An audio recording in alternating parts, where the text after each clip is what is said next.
पुढची बातमी बघूयात। बातमी आहे भाजपसाठी महत्त्वाची, कारण आज भाजपच्या नव्या राष्ट्रीय कार्यकारी अध्यक्षाची अगदी काही वेळापूर्वी घोषणा करण्यात आलेली आहे। आणि आपल्याला माहिती आहे भाजप नेहमी त्यांच्या धक्का तंत्रासाठी ओळखलं जातं आणि यंदाच्या वेळेला ही घोषणा करताना देखील त्यांनी बिहारचे मंत्री असणारे नितीन नवीन यांची निवड केली आहे। 45 वर्षीय नितीन नवीन हे भाजपचे आतापर्यंतचे सगळ्यात तरुण कार्यकारी अध्यक्ष ठरले आहेत।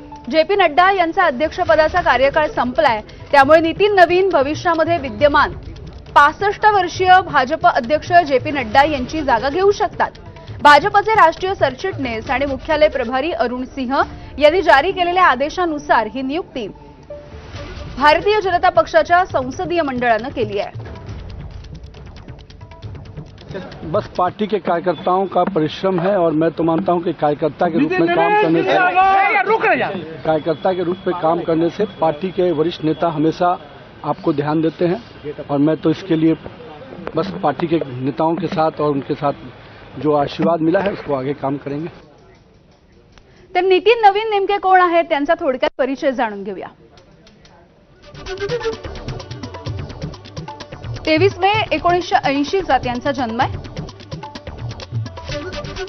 बिहारमधील ज्येष्ठ नेते नितीन नवीन किशोर प्रसाद सिन्हांचे पुत्र आहेत।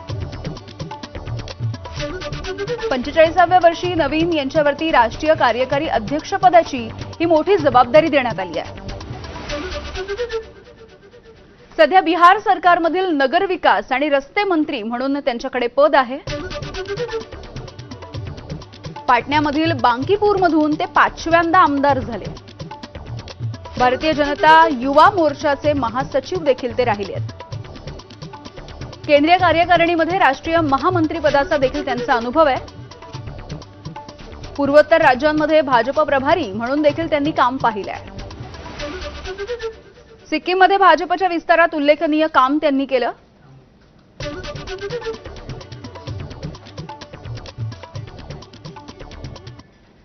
तर नितीन नवीन यांना एक मोठी जबाबदारी सध्या भाजपमध्ये मिळालेली आहे। याचवरून आता पंतप्रधान नरेंद्र मोदी यांनी त्यांचं अभिनंदन केलंय। तर मोदींनी एक पोस्ट केली, आपण जाणून घेतोय।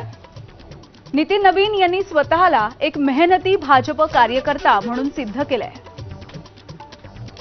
ते एक तरुण, समर्पित आणि संघटनात्मक दृष्ट्या अनुभवी नेते आहेत।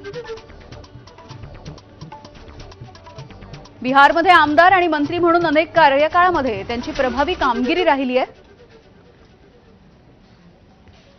त्यांनी लोकांच्या आकांक्षा पूर्ण करण्यासाठी पूर्ण समर्पण आणि वचनबद्धतेने काम केलं आहे।